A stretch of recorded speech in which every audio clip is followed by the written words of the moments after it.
Nothing is impossible in Zimbabwe. Sarabina mashuko buda panguwa ino from the Mira Mashingo. Panguwa ino yevachi ataka the Second Republic, which is led by His Excellency President Emerson Mnangagwa.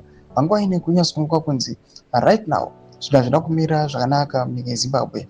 We don't know kuti these are misplaced priorities or people are power hungry, we don't know. Pasarabina mashuko mudanyo panguwa ino ndio subscribe or like on the bell icon. Mera mashuko ino mudanyo rachiti. If you observed the irony, the contradictions, the confusion. This airport is named after Robert Mugabe, the first leader of independent Zimbabwe, but the huge image at the front of Robert Mugabe International Airport is that of Mnangagwa. You go through the whole airport, you won't get anything, even a portrait pic, remotely linking Robert Mugabe's name to the country's airport. You go to South Africa, there is Old Tambo International Airport, and there is a huge statue of the man in front.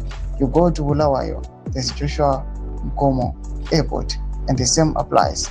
Is ZANU-PF not happy that Harare Airport is named after Mugabe, or do plan at some stage to change it to Dr. Emerson Mnangagwa International Airport? Nothing is possible in Zimbabwe.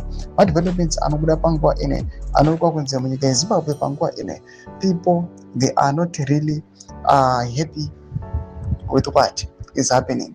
We might call them misplaced priorities just because they are focusing on things which are not important. They are focusing the promise to create jobs, but they deliver the KF3, the constitutional amendment bill.